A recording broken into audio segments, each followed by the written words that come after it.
আচ্ছা, এখন আমরা দেখব কিভাবে আমরা সার্টিফিকেট, হ্যাঁ, এডিসিএস, আমরা অ্যাক্টিভ ডিরেক্টরি সার্টিফিকেট সার্ভিস যেটা সেটা আমরা কিভাবে ইনেবল করতে পারি, আর অটো এনরোলমেন্টের মাধ্যমে আমাদের মেম্বার পিসি বা সার্ভার যাদের আছে তারা কিভাবে সার্টিফিকেটগুলো ইনশিওর করবে, পাবে অটোমেটিক, সেটা আমরা দেখবো এখন। ঠিক আছে, তো এটা করার আগে আমাদের প্রথমে সার্ভার ম্যানেজারে যাই।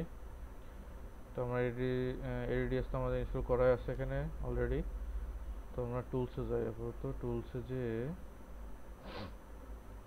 আচ্ছা ম্যানেজে যাই, ম্যানেজে যে add roles and features, add roles and ফিচার্সে গেলাম, এটা তো আমরা জানি। নেক্সটে যাই, next role based and feature, role install করব। তো কোন রোল, এই যে এরপরে ক্রিয়েট হবে। আচ্ছা, এই যে active directory certificate services create করলাম, অ্যাড ফিচার্স, নেক্সট, হ্যাঁ, next ADCS network access protection and EFC smart card log on. ঠিক আছে, তো নেক্সট করলাম। এখন আমাদের কি কি ফিচারগুলো, সার্ভিসেসগুলো আমরা নিব। সার্টিফিকেট অথরিটি সার্টিফিকেট দিবে আমার, আর certificate enrollment, web policy, web service authority, web enrollment, এই যে আমরা ওয়েব এনরোলমেন্ট করব। তো অ্যাড ফিচার্স, নেক্সট। ঠিক আছে, the default installation of the web servers IIS role includes the network, is that আপনার network policy, network policy create করার জন্য আমার যে নেক্সট। আচ্ছা, এগুলো আমার সব সার্ভিসেসগুলো ক্রিয়েট হবে। ঠিক আছে, কোন কোন রিসোর্সের জন্য, কোন কোন ডকুমেন্ট, ডিরেক্টরি ব্রাউজিং, সবগুলো নেক্সট। আমরা একটা রেজিস্টার দিয়ে দিব, ইনস্টল। আচ্ছা, আমাদের এডিসিএসটা ইনস্টল হচ্ছে। এখন আপাতত আমরা এডিসিএসটা কি আসলে এইটা নিয়ে একটু আলোচনা করি।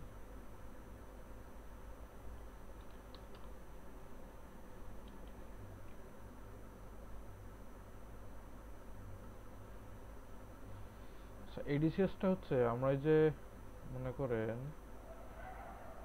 আমরা ইন্টারনেটে ব্রাউজ করতে হলে, হ্যাঁ, আমাদের এইচটিটিপি আর এইচটিটিপিএস, এখন এই দুইটা আসে, তাই না? আচ্ছা, এখানে একটু সমস্যা, আমরা আমাদের ব্রাউজারে যাই, ইউজ করি, ক্রমে যাই, ক্রম। আচ্ছা, আমাদের সবাই চ্যাট জিপিটি ইউজ করি, তাই না? তো চ্যাট জিপিটি কিন্তু একটা সার্টিফিকেট আছে, যে কানেকশন সিকিউর, এই যে একটা সার্টিফিকেট দেখছেন, ডিটেলস, এইটা হচ্ছে আমাদের রুট সার্টিফিকেট, যেটা আমরা সার্ভারে আমরা ইনস্টল করছি। এইটা হচ্ছে আমাদের একটা সাবডোমেন সার্টিফিকেট, যেটা এর আন্ডারে, এর এই সার্টিফিকেটটা নিয়েছে। আর এই যে চ্যাট জিপিটি কার কাছে নিয়েছে, WE1। তো এমন এরকম রুট আছে আমার 14টা।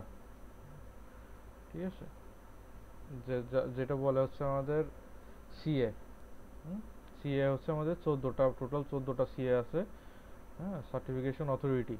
তো তারা হচ্ছে সার্টিফিকেটগুলো প্রদান করে আমাদের। তো সার্টিফিকেশন অথরিটি প্রদান করলো, করে এখন সার্টিফিকেটের কাজটা কি, আর এই সার্টিফিকেট না থাকলে বা কি সমস্যা। এখন মনে করেন যে আমার এই যে, আমি এই যে ওয়েব অ্যাক্সেস করতেছি, এটা কি HTTPS, তাই না? এইটা কিন্তু এই যে আসছে সার্টিফিকেশনের মাধ্যমে। এখন যদি এই সার্টিফিকেশনটা যদি আমার না থাকতো, তখন আমার HTTP থাকতো, হ্যাঁ। তো এই সার্টিফিকেট, এটার কাজ কি, HTTPS কি আমাদের SSL সিকিউর সকেট লেয়ার, তা এটার মাধ্যমে কাজ করে। তার মানে কি, আমরা যখন এই যে কানেক্ট করছি, বা এই যে আমি কোনো রিকোয়েস্ট পাঠাচ্ছি এখানে, এই যে আমি মনে করেন যে কোনো একটা করব, এই যে what is the sum of 5 and 5, হ্যাঁ, এটা লিখলাম, আমি এই যে পাঠালাম না, তার মানে কি আমি রিকোয়েস্ট দিলাম, এই যে রিকোয়েস্ট আবার গ্রান্ট করতেছে আমার, তাই না? তার মানে কি, এটা আমার আসতেছে, আমার একটা ফিডব্যাক আসলো, যে কোনো একটা জিনিস আমার ফিডব্যাক আসলো, হ্যাঁ। তো এই ফিডব্যাকটা আসলো, এই যে তার কাছে গেল, চ্যাট জিপিটির কাছে, আবার ওখান থেকে ফিডব্যাক আসলো, এই যে প্রসেস, মাঝখানে যত প্রসেস আছে সব আমার সিকিউর ওয়েতে গেল এইচটিটিপিএস এর মাধ্যমে। কিন্তু আমি যদি এইচটিটিপি দিতাম, তখন কিন্তু আমাদের প্রসেসটা প্লেন টেক্সট আকারে যেত, তখন আমাদের নন সিকিউর থাকতো।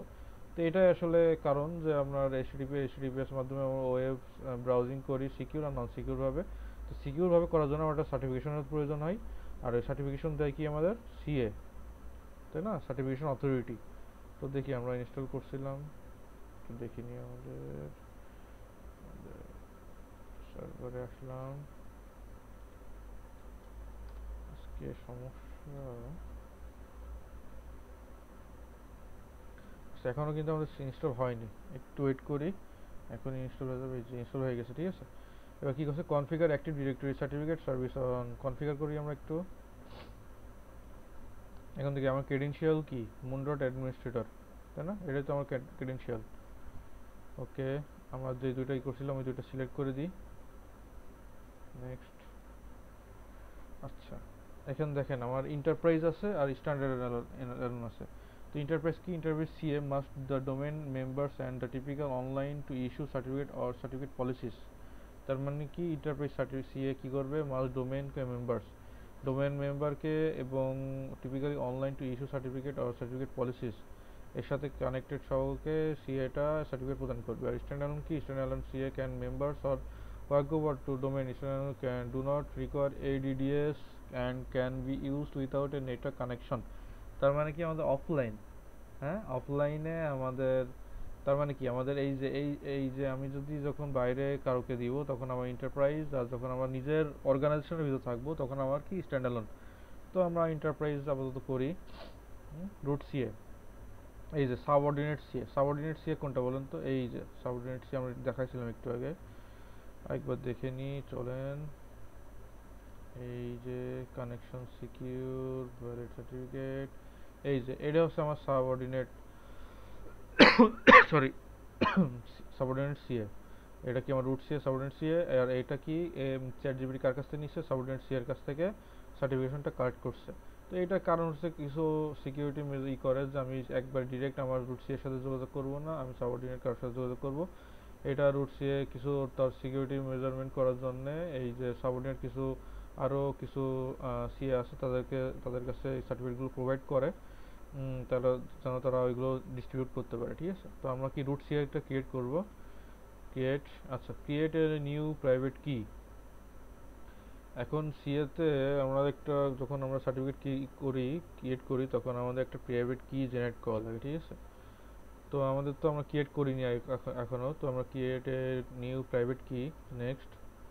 আচ্ছা দেখেন এখানে আমাদের কিছু হ্যাশিং অ্যালগোরিদম, কিছু হ্যাশিং ভ্যালু নিয়ে কাজ করে। হ্যাশিং অ্যালগোরিদম কি, হ্যাশিং ভ্যালু হচ্ছে মনে করেন ইন্টিগ্রিটি চেক করার জন্য। ইন্টিগ্রিটি কি, মনে করেন আমি সেন্ডার আর আপনি রিসিভার, তো আমি আপনার কাছে একটা মেসেজ পাঠাবো, তো হাই লিখছি, আমি হাই লিখে আপনার কাছে পাঠাচ্ছি।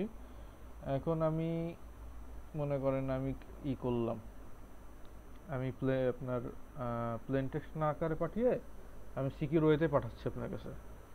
কিন্তু মাঝখানে মনে করেন যে মিডল ম্যান কেউ থাকলো, একটা হ্যাকার, তো কি করলো, ও হাইটা ও পড়তে পারলো না, কিন্তু ওর সাথে আরও কিছু বা ওইটা এডিট করে অন্য একটা লেখা লিখে দিল, ঠিক আছে, অন্য কিছু ভ্যালু দিয়ে দিল। তো ভ্যালু দিলে আমি যে এটা পাঠাইছি আপনি কিন্তু সেটা আপনার কাছে যে ইনক্রিপ্ট হবে, কিন্তু আপনি কিন্তু সেটা পড়তে মানে বুঝতে পারবেন না, কারণ কি ওর ইন্টিগ্রিটি ঠিক নাই। মানে কি আমি যে মেসেজটা দিছি ওইটা কিন্তু মানে ইনক্রিপ্টেড অবস্থায় গেছে, কিন্তু ওইটা কিন্তু ভ্যালু চেঞ্জ হওয়ার কারণে ওইটার দেখা গেলো আমি হাই লিখছি, ও হাইয়ের সাথে দেখা গেলো আরও অনেক কিছু যোগ করে দিছে, তখন কিন্তু এর ইন্টিগ্রিটি কি ব্যাহত হয়েছে। তো এর কারণে আমরা এই যে হ্যাশিং ভ্যালুটা ক্রিয়েট করি, যে আমি হাই লিখবো তখন এই হাইয়ের পরিবর্তে মানে হাইয়ের সাথে সাথে এই হাইয়ের উপর ক্রিয়েট করে আমার একটা হ্যাশ ভ্যালু ক্রিয়েট হবে। তো আমি যখন পাঠাচ্ছি হাই, তো আমি ওইটা দেখালো যে গেল আপনার কাছে। তো মাঝখানে মনে করেন যে কেউ একজন এই হাইয়ের পরিবর্তে হাইটা কেটে দেখালো অন্য কিছু অ্যাড করে দিচ্ছে, বা এর সাথে কোনো কিছু অ্যাড করছে, এডিট করছে। তো করার ফলে কি, ও যখন ক্রিয়েট করবে তখন ওর ওই যে একটা, যদি আমি মনে করেন যে হাই লিখে শুধু হাই লিখছি আর কোনো কিছু দেইনি, কমা দেইনি বা কোনো ফুল স্টপ দেইনি, তো মিডল ম্যানে যে থাকবে সে দেখালো একটা ফুল স্টপ দিয়ে দিয়েছে, ঠিক আছে। তো ফুল স্টপ দিলে কি হবে, ওই আমি যে হাইয়ের পরিবর্তে যে হ্যাশ ভ্যালুটা ক্রিয়েট হয়েছিল আমার কাছে, আর আপনার কাছে যে হ্যাশ ভ্যালুটা ক্রিয়েট হবে ফুল স্টপ দেওয়ার কারণে ওই দুইটাই কিন্তু একদম চেঞ্জ, হ্যাঁ চেঞ্জ থাকবে। তো তো এই যে হ্যাশিং ভ্যালু তো ভ্যালু মনে করো হ্যাশ অ্যালগরিদম আমরা SHA-256, 384, 2512, SHA-15, SHA-1, MD4, MD5 etcetera, আরও কিছু জিনিস আছে, এগুলো ইউজ করি। ঠিক আছে, অ্যালগরিদম ইউজ করে RSA অ্যালগরিদম, যেটা কি জেনারেট করার জন্য ইউজ করে থাকি। এটা আমার এটা কি তৈরি করার জন্য কত বিটের আমি কি ক্রিয়েট করবো, হ্যাঁ, যত বিটের কি ক্রিয়েট করবে তত আপনার সিকিউরিটি আরও ভালো হবে। তো আমরা বাই ডিফল্ট যেহেতু 2048 আছে, 2048 থাকলো। ঠিক আছে, allow administrator instruction when the private key is accessed by the CA, হ্যাঁ, অ্যাডমিনিস্ট্রেটর হবে। নেক্সট, আচ্ছা দেখেন এখানে আমরা একটা কমন নাম দিতে বলছি, কমন নাম ফর এ সিএ। তো কমন নাম একটা আমরা এটা না রেখে কমন নাম দিয়ে দেখি হচ্ছে root CA, sorry root shit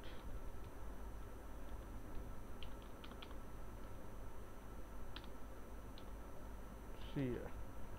আচ্ছা, ডিস্টিংগুইশ নেম সাফিক্স, হ্যাঁ, ডিসি নেম আমার সাফিক্স কি ছিল, প্রথমে হচ্ছে আমার মুন ছিল, তারপরে আমার লোকাল ছিল, তাই না? তারপর preview of distinguish name root CA moon dot local, তাই না? তাহলে পুরোটা আমার হচ্ছে ডিস্টিংগুইশ নেম, পুরো আমার আলাদা আলাদা করে সিএন ডিসি ডিসি। ঠিক আছে, সিএন নাম কি আছে, কমন নেম। ওকে, নেক্সট, ইয়েস। এখানে দেখেন আমি যে সিএটা ক্রিয়েট করছি, এখানে আমি কিন্তু সিএটা ক্রিয়েট করছি, তাই না? তো সিএ কে যে select the validity period the certificate generated for this certification authority. আমার এই অথরিটিটা আমি একটা দেখা গেলো যে আমি নতুন একটা অর্গানাইজেশন খুলছি সিএর, যে আমি মানুষকে সার্টিফিকেট প্রদান করবো। এখন আমার আমার অর্গানাইজেশনের ভ্যালিডেশন কতদিন, হ্যাঁ, আমি 5 বছর দিলাম, 5 বছর, হ্যাঁ। নেক্সট, সেকেন্ড দেখেন সার্টিফিকেট ডাটাবেস লোকেশন কোথায়, catalog, certificate database location, log location একটা, ডাটাবেস লোকেশন। লগ লোকেশন কি, কাটলগের ভিতরে System32 কাটলগের ভিতরে আমরা ডাটাবেস লোকেশন আর লগ লোকেশনগুলো পাবো। নেক্সট, আচ্ছা এখন দেখি এখানে সব আমার সামারিগুলো আছে। আচ্ছা কনফিগার করি আমরা।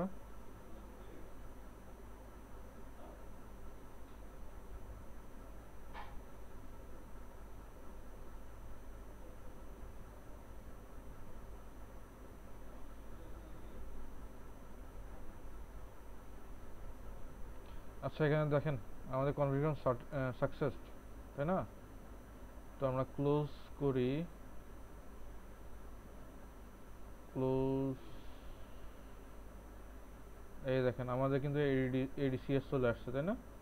তো আমরা যদি এখন মনে করেন যে আমি এখন কাউকে একটা সার্টিফিকেট জেনারেট করব, তো আমরা একটু যাই, আমরা একটু ঘুরে আসি এখান থেকে, রুট সিএ সার্টিফিকেট টেমপ্লেটস,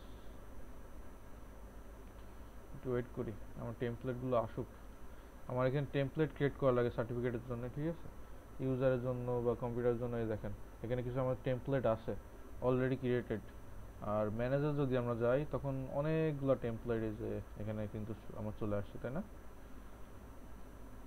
তো এইভাবে আমরা আমাদের সার্ভারকে আমাদের হচ্ছে আইডিসিএ বা অ্যাক্টিভ ডিরেক্টরি সার্টিফিকেট সার্ভিসেসটা ক্রিয়েট করতে পারি, রোলটা ক্রিয়েট করতে পারি, যার মাধ্যমে আমার অর্গানাইজেশনে আমি সার্টিফিকেটগুলো প্রদান করতে পারি। Thank you.